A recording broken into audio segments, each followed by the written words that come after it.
Hello guys, मेरा नाम है विकास चौथान, जिसमें हम कुछ इंपॉर्टेंट क्वेश्चन डिस्कस करने वाले हैं आपके फाइनल एग्जाम के लिए, नीट एग्जामिनेशन के लिए।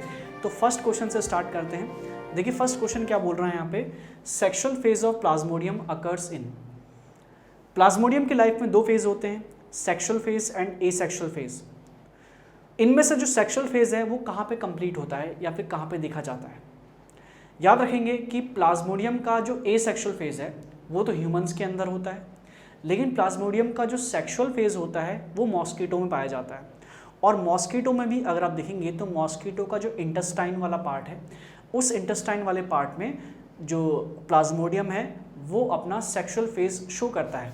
तो ऑप्शन देखते हैं, liver cells of human, liver में एसेक्सुअल फेज होता है, मल्टीपल फिजन देखा जाता है। आरबीसी में भी एसेक्सुअल फेज होता है। इंटेस्टाइन में यहाँ पे सेक्सुअल फेज देखा जाता है जिसमें गैमीट्स का फ्यूजन होगा, मेल गैमीट फीमेल गैमीट आपस में फ्यूज करेंगे, जाइगोट बनेगा। वो सारा का सारा पार्ट यहाँ पे इंटेस्टाइन में देखा जाता है। स्लाइवरी ग्लैंड में मैच्योर प्लाज्मोडियम पाए जाते हैं जो आगे के इन्फेक्शन में काम आते हैं। तो option C would be the correct answer.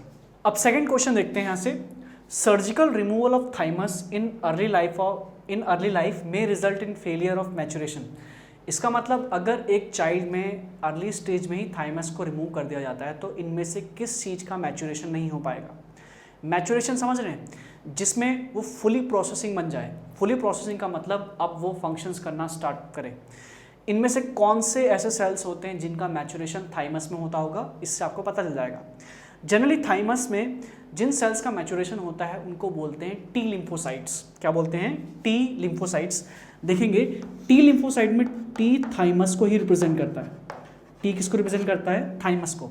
तो अगर उस पर्सन में से थाइमस को रिमूव कर दिया जाए तो उसमें टी लिम्फोसाइट्स का मैचुरेशन नहीं हो पाएगा।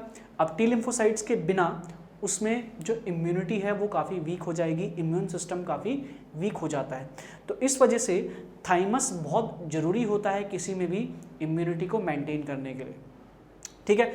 और बी लिम्फोसाइट में जो बी वर्ड है वो बोन मैरो को रिप्रेजेंट करता है, क्योंकि इसका डेवलपमेंट मैचुरेशन दोनों ही बोन मैरो में देखा जाता है। Now let's see the next question, Ubisch bodies are associated with the development of. Ubisch bodies इनमें से किसके डेवलपमेंट में पार्ट लेती हैं? ऑप्शंस देखते हैं, एम्ब्रियो, पोलन ग्रेन, एंडोस्पर्म या फिर एम्ब्रियोसेक। जनरली कहा जाता है कि जो यूबिश बॉडीज होती हैं इनका मेन काम होता है development of pollen grain. Directly ना बोलें तो पोलन ग्रेन डायरेक्टली डेवलप तो नहीं होते हैं, लेकिन जो पोलन ग्रेन्स हैं उनका जो सेल वॉल है, या फिर सॉरी सेल वॉल ना बोलें, जो पोलन वॉल होता है, जो पोलन ग्रेन्स के बाहर की कवरिंग होती है, उसका डेवलपमेंट यूबिश बॉडीज़ के थ्रू होता है।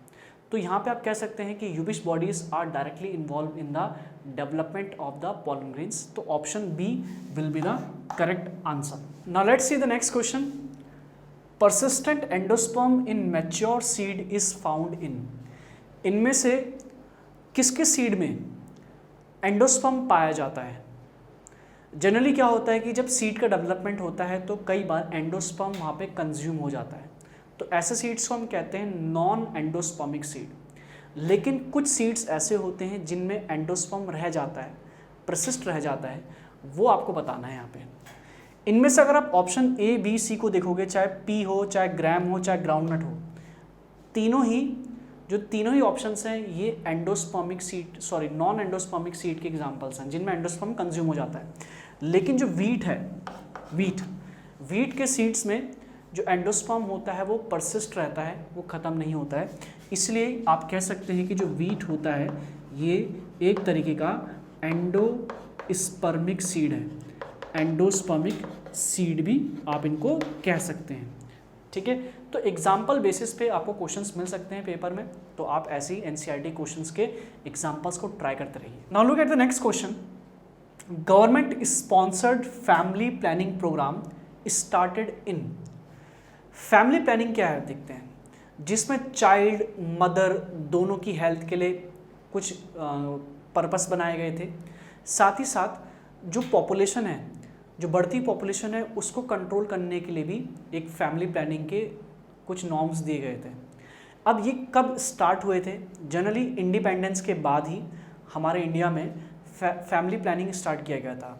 एंड कहा जाता है कि India was one of the first country to initiate a family planning programme after the independence. So it was in the year 1951। 1951 year वो था जब इंडिया ने पहली बार फैमिली प्लानिंग प्रोग्राम को इनिशिएट किया था और इसको इम्प्लीमेंट किया था हमारे कंट्री में, जिसका मेन एम था कि जो चाइल्ड पॉलिसी है उसको रखा जाए, 2 चाइल्ड पॉलिसी, हम दो हमारे दो, एक स्लोगन भी दिया गया था। साथ ही साथ इसके बाद एक मॉडिफाइड आया था जिसमें reproductive and child health care भी दिया गया था। तो ये सारी की सारी चीज़ें हमारे इस प्रोग्राम का पार्ट थी। Now let's see the next question. The release of sperm from the testis is called. जब टेस्टिस में से स्पर्म रिलीज हो जाते हैं उस प्रोसेस को क्या कहा जाता है? जनरली जब स्पर्म्स का डेवलपमेंट होता है तो वो टेस्टिस में सर्टोली सेल्स के साथ अटैच्ड होते हैं क्योंकि उनसे उनको नरिशमेंट मिल रहा होता है। अब जब वो उसमें से बाहर निकलते हैं तो उस फिनोमिनन को क्या कहा जाता है? पहले हम ऑप्शन देखते हैं, जैसे कि spermatogenesis, semination, spermiation and ejaculation. Ejaculation तो कहते हैं कि जब पेनिस में से स्पर्म रिलीज होते हैं। सेमिनेशन हम कहते हैं कि जब स्पर्म यूजुअली रिप्रोडक्टिव पार्ट में एंटर करते हैं। स्पर्मेटोजेनेसिस स्पर्म का फॉर्मेशन कहलाता है। और स्पर्मिएशन एक ऐसा प्रोसेस है जिसमें स्पर्म्स टेस्टिस में से रिलीज होते हैं क्योंकि उनका हेड सर्टोली सेल से जुड़ा हुआ था, अब वो उससे डिटैच होंगे और टेस्टिस से बाहर जाएंगे। इसको ही हम कहते हैं स्पर्मिएशन। गाइस, आई होप आपको वीडियो लेक्चर पसंद आया होगा। अगर वीडियो आपको पसंद आया है तो ज़रूर कमेंट बॉक्स में हमको बताइएगा, और अगर आपको वीडियो अच्छा लगा है तो उसको शेयर भी जरूर करिएगा। ठीक है, तो मैं आपसे मिलूंगा ऐसे ही नेक्स्ट लेक्चर में। Have a nice day and take care.